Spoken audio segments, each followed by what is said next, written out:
Well, I'm sorry to tell you this, distinguished followers, but unfortunately, I'm still not bored with talking about lost, classic Doctor Who stories. It's the whole Daleks master plan thing. I'm still fired up over it. And so, on my lunch break in work, I've been sat in my car, staring at the trees and listening to some of the audios. The first one I listened to was the Massacre of St. Bartholomew's Eve, which, as you probably know, is a great story. Writer John Lucarotti firing on all cylinders. If you were a kid watching that back in the 60s, you would have found that narrative completely impenetrable, and the ending is dead morbid. One of the earliest examples of how the Doctor's non-interference policy with historical events can lead to tragic consequences. Plus, this story arrived right off the back of the also deeply sad ending to Dalek's master plan. Stephen even references his time in Egypt in this story. But the massacre also contains a really cool twist with Dodo at the end, which I had no idea about until I listened to it recently.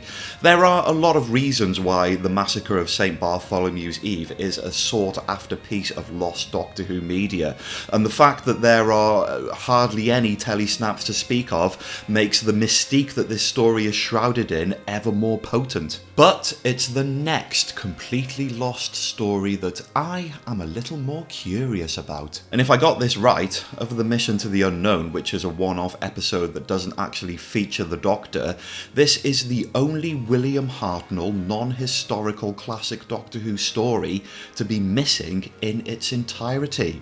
And that makes me want to take a deep dive. That's right, I'm talking about Doctor Who and the Savages. Let's go. To the delight of fans, 1966 The Savages received a fresh lick of paint in the form of an animation that was released on DVD in 2025. And this DVD also features a somewhat more vintage reconstruction of the story, aka the numerous surviving telesnaps spliced with the lost audio track featuring narration from Peter Purves himself. So straight away there are a couple of ways in which this story has more preservation going for it than the Massacre, and I suppose having so many telesnaps on hand, of which admittedly there are a lot, and you can still view them on the archived BBC page, I'll link them, gives us a clarity that we simply did not have with, say, something like the planet Desperus in The Devil's Planet until it was returned to us a few months back. There is a microscopic bundle of surviving clips which don't really amount to a great deal, although a couple of them are from the final sequence, which is pretty cool. But still, having given this audio a good listen, I consider The Savages to be a story worthy of further recognition. And I just want to see it. It's got a really interesting array of locations, set pieces, action sequences, a wide array of three-dimensional characters, and something else too. A moral compass encapsulated by the Doctor in a way that makes him more like the Doctor that we know and love today, and less like the Doctor that tried to brain a caveman to death. At this point in Doctor Who history, time was running out for William Hartnell due to his ill health, and besides his appearance in The Three Doctors later in the 70s, he would only go on to play the Doctor in 3 more serials after this one, and in one of those he hardly featured. I consider The Savages to contain one of his last really triumphant, full-bodied performances of the Doctor. Combine that with The Savages' intelligent storytelling, consistent action, and adequately chaotic finale, and yep, the telesnaps are all good, but I think this one needs the film is fabulous /R3 store treatment. So interrogate your nearest private collector, visit the catacombs of your local monastery, because I want it back. In terms of time and location, details are sparse here, but I kind of like that. The story takes place on an unknown planet somewhere in the far future, and straight away you get a kind of unique spin on the usual chain of events of a classic Doctor Who story. Whilst the Doctor is exploring the great outdoors of this mysterious world, he is approached by two guards clad in synthetic uniforms and armed with energy weapons. But they don't heavy-hand him or greet him with any hostility at all, quite the opposite in fact. Instead they greet him as the traveller beyond time. And it's later revealed when they visit the City of the Elders that they have been charting the Doctor's voyage from galaxy to galaxy and age to age. And likewise, the existence of this civilization confirms the Doctor's suspicion that there is indeed highly intelligent life in this part of the universe, wherever that may be. Soon enough, the Doctor, Stephen and Dodo are not taken by the armed guards, nor are they even really escorted, but instead wholeheartedly welcomed to the City of Elders. And it is here that the Doctor meets Jano, leader of the Council of Elders and his councillors. They shower this so-called traveller beyond time with praise, dressing him up in some posh robes and... We like to think that we have created here something of lasting value. You have indeed, you have. And if I may say so, thank you, dear ladies, for making me appear so grand. The Doctor is admiring his new clothes. We can all tell he's lapping up the attention on the inside, or is he? The Elders gift Stephen and Dodo with a knife and mirror respectively, and then the two companions are given a grand tour of the city. During this, Jano joyfully explains to Doctor the many ways in which this society prospers. Doctor, do you realise that with our knowledge we can make the brave man braver, the wise man wiser, the strong man stronger? We can make the beautiful girl more beautiful still. You will see the advantages of that in the perfection of our race. Looking at these images of the city makes me want this story back in all its visual glory that much more. A great deal of imaginative set pieces going on here, more of which we will see later. I really like that corridor. However, as lavished and utopic as this city appears, there is most certainly a sinister underbelly, which Dodo is the first to observe at the end of episode 1. You see, from the moment the TARDIS landed on this planet, they were being observed by another group of inhabitants. These inhabitants look somewhat primitive, savage if you like, dressed in animal skins and appearing hostile on the surface. As soon as Stephen and Dodo step out the TARDIS, one of them throws a spear at them. Dodo is therefore shocked and confused to see one of the female savages, Nina, being escorted against her will by one of the armed guards through the city. So what's at play here? Elders good, savages bad, is it? Well, no. Quite the opposite, in fact. It's a fairly simple premise. The Elders have found the secret to a fruitful life and higher sense of being and purpose by using their sophisticated technology to suck the life force from others and adding it to their own. The Savages is a story about a society prospering through the exploitation of other communities. Now there's an allegory with some mileage. There's an interesting write-up by Marcus Hearn in a 2004 special edition of Doctor Who magazine, where he briefly chats to the writer of The Savages, Ian Stewart Black.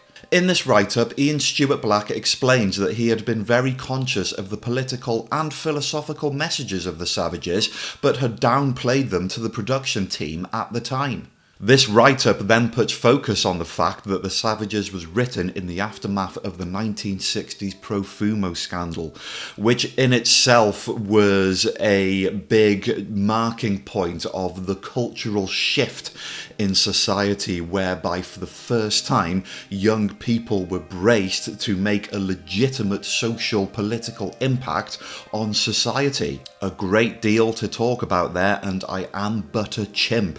But it seems seems to me that the allegorical nature of the Savages can be taken in a number of different ways. On the one hand, you have clear themes of colonialism and the exploitation of an innocent indigenous population. But on the other hand, it seems also highly representative of a shift in politics, a generational gap between an old guard utilising savage and authoritarian means of prosperity that is now being challenged by a younger, more progressive thinking that says, hey, enough with the cruelty. I cannot understate how important the visuals are of this story in portraying these themes. Later on, you would visit the inner sanctums of the primitives, and within their hideout caves, you get these interiors where there are these beautiful, well, you derailed that point.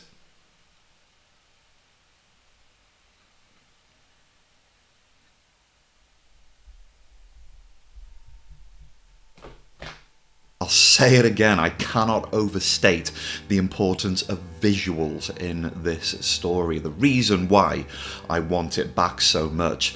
Skipping ahead later on, you would spend some time with the primitives, and when you visit their inner sanctums, you get to see the murals, the beautiful artistry they have painted on the walls of their caves. Chal, the leader of the primitives, explains that his ancestors were once great artists, but now that skill is lost to them.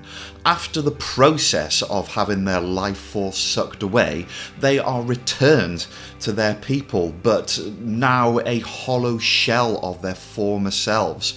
Not only do the elders take away their life forces, but their skills, their charisma, and their very artistry as well. So the elders extrapolate, plagiarize, steal everything good from these people, and then cast them aside with nothing.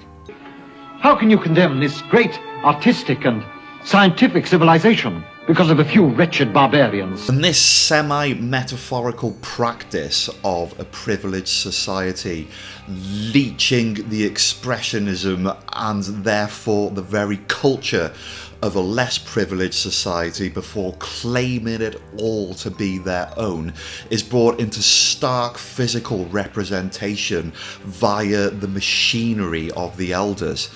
These ominous glass chambers in which the hapless victim is placed before their life force is sucked away from them and then retained before it is pumped back into the brain of somebody who did nothing to earn it or deserve it. I'm doing my level best to put across why I think The Savages is just a really important story and how it's just not quite enough to see these in telesnap form. We need to see the full moving methodology of how this machinery works and how it steals from some and gives to others. And there's also cool light guns that shoot out steam. I want to see those as well, obviously. And as the story progresses, you get extra nuance within the City of the Elders and the primitives themselves. For example, within the City of the Elders, you see how the guards use their light guns, which can physically control a person upon their own people. There's a scene in the second episode where the guard Edal fires the gun at two of his younger operatives just to get them to move along and out the way so they can carry on doing their extrapolation process. And on the other side, you get the leader of the primitives, Chal, who is constantly trying to explain to his younger protege Tor that killing isn't necessarily the answer, and this is brought to a head a bit later on when the primitives, with the aid of Stephen, actually manage to capture one of the elders' guards, and he is nursed back to health by Nanina, the very person that he captured and took into the city earlier on in the story. And of course, because it's Doctor Who, there is that all-important singular agent of change, and by that I mean the Doctor himself. And don't you just love to watch him go? So the first Doctor's angry outburst happened for a number of reasons, often petulant and highly amusing. He's usually kicking off because either his companions don't do what he tells them to do or somebody offends him. However, once in a blue moon there would be another reason for the Doctor exploding into an angry tirade, a more righteous reason, and one more consistent with the kind of Doctor that would resonate with audiences for decades to come, and that is the Doctor's hatred towards injustice and cruelty. In William Hartnell's case, this can actually be seen as far back as the original Dalek story. This senseless, evil killing. It is, of course, great to see, and a few more of these during the Hartnell era probably wouldn't have gone amiss. I think it's fair to say that the angry towards injustice ratio against the angry towards being easily offended or kicking off because someone doesn't do as he's told is a little bit disproportionate. But that's 1960s Doctor Who for you. Patrick Troughton was often no better. He even called somebody a Welsh imbecile once. And I suppose the name of the game in a lot of the Doctor's adventures was fun, and so they had to keep the cantankerous nature of Hartnell's Doctor's character front and centre. Anyway, skip all the way to the Doctor's fourth to last ever adventure, aka The Savages, and you get one of the most cathartic displays of anger towards cruelty that I think exists in the William Hartnell tenure. After smelling a rat regarding the machinations of this society, and then pretending to offer the elders the secret to time travel, the Doctor returns to his TARDIS on foot, only to find one of the savages dilapidated and semi-conscious on the ground. His immediate thought is to help this man, to tell Stephen and Dodo to go to the TARDIS and get a medicinal property which will resuscitate this man, but it's at this point they are rumbled by one of the guards, who immediately gets heavy-handed with the savage. It's one of the savages. I shouldn't let him worry you. He's probably shamming. He should be back on the reserve. Come on, you lazy animal. Get up, move. Get back to your sector. What are you doing, fellow? Leave the man alone, he'll probably die. No, I don't think there's much chance of death, Doctor. Come on, you, move. I insist that you leave him alone. Don't think you understand, Doctor. I think I understand only too well. You do. You still waste time on this creature? This human being. I really want to see the expressions and the mannerisms that Hartnell projects during these moments. He then goes on to explain how these elders are no better than the Daleks, how the title of savages is immediately turned, how the elders are obviously more the savages than the savages, in case we didn't figure that out already. I'm sorry you take this attitude, Doctor. It is most unscientific. You are standing in the way of human progress. Human progress, sir. How dare you call your treatment of these people progress? They are hardly people, Doctor. They are not like us. I fail to see the difference.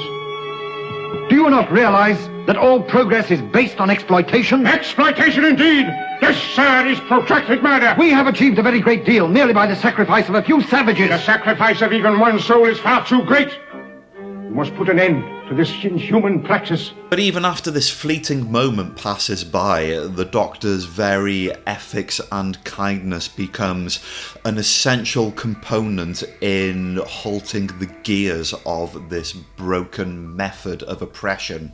You see, after this, the Doctor is then escorted back to the laboratories in the city, where the elder leader Jano attempts to extrapolate the life force from the Doctor. He's basically thinking this is one of the greatest prizes that his society could have acquired.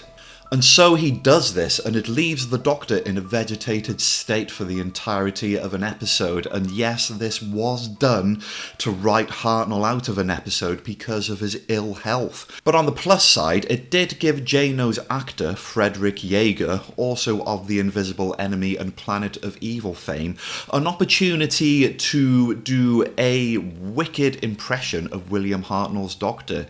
You see, when he absorbs the life force force of Hartnell's Doctor, it initially is too much for him to handle. A concept that aged very well in Doctor Who canon, considering what we would later learn about Time Lords and Time Lord energy. And so he immediately begins behaving like the Doctor, almost aping his mannerisms and his speech. But whilst these outward personality traits would wear off in time, Jano is still left with a newfound wisdom, a newfound sense of right and wrong, which allows him to realise the error of the Elders' ways. He completely rethinks how their society works and their relationship with the Primitives. And it's all because he's got that little bit of Doctor in his head. This was, as it turns out, the Doctor's plan all along, because he saw a level of intelligence in Jano to begin with. He knew that Jano would be the one to extract his life force and therefore change the ethics of this society for the better. And that is how this story culminates. Jano goes to visit the Primitives themselves and proposes that they visit the city and actually physically take down the laboratory so that there can be a new progressive way of moving forward. There really isn't a great deal of death and bloodshed at all in this story. There's this big communal gathering at the end where the majority of the Primitives are facing off against the majority of the Elders and the inhabitants of the city, and a compromise is reached and an agreement is made. I mean, you could argue that this eventual peace agreement is a little milquetoast, a little bit unrealistic perhaps, with the Primitives being slightly too forgiving for all the things that were done to them, and conversely the Elders being a little bit too willing to give up all the benefits they reaped from stealing from others. But do not forget that this changing of the guard comes with a good old-fashioned anarchic uprising, one that is fully endorsed by the first Doctor himself. It is time to smash the shit out of everything. Being very satisfying. Destroying something that's evil, don't you think? Yes! Now, if that isn't a line that has context all across time and space. And we wouldn't get actual Luddites in Doctor Who until 1985. Generative AI sucks, by the way. Read Blood in the Machine by Brian Merchant. And so we get to the final element of this story, whereby the Doctor has cemented himself as the one to completely revolutionise how the system works in this world, to be an agent of change for the better. And his first order of business in bringing this society into the next step of its progressive evolution is to fly off and leave it all behind for Stephen to deal with. Yeah, this is Stephen Taylor's final episode after a series of highly traumatic events for the poor man. He is endorsed by the Doctor and chosen by both sides to be the leader, to be the new young representative of progression in the now blank canvas that is Primitives and Elders working in harmony to find a better way going forward. It's all on you, Stephen. No pressure. The more you dive into these topics, the more that the particularly scholared among us might find ways in which the Savages doesn't quite work allegorically. I don't know, to me it seems pretty on point with its messaging, on point and also timeless. It's kind of sad how stories like this tell us from the past that history appears to be repeating itself, but it is also good to know that there has always been good television to represent the wrongdoings of society. I'm just a chimp, and I hope you enjoyed this video. Tell me what you like about the Savages, and obviously I still want to hear your wish list of Doctor Who lost stories to be returned. How about some of those Troughton ones, eh? And that is it from me. Thank you very much for watching. If you want to check me out on social media, then please visit my Blue Sky page at thechosenchimp.bsky.po. social, not social. That's not even a word. You can also visit my Patreon, patreon.com/chosenchimp, where you can become a distinguished follower for just £1 a month. It is then that you can request your Doctor Who topic for coverage. Your name will be mentioned in the video and your contribution will go towards making this channel a bigger, brighter, stronger, smarter place. And on a bit of a side note, some of you may know already that I have started a second YouTube channel. It's called Chimp Waffles, and it is me waffling on about stuff that isn't Doctor Who. If you want to hear me talk about other science fiction TV series, books, films, and maybe, dare I say it, the occasional video game, then please hit me with a sub, a like, a share, if that kind of thing interests you. I've only got one video up there at the moment, and that is a video about the fantastic animation series Invincible.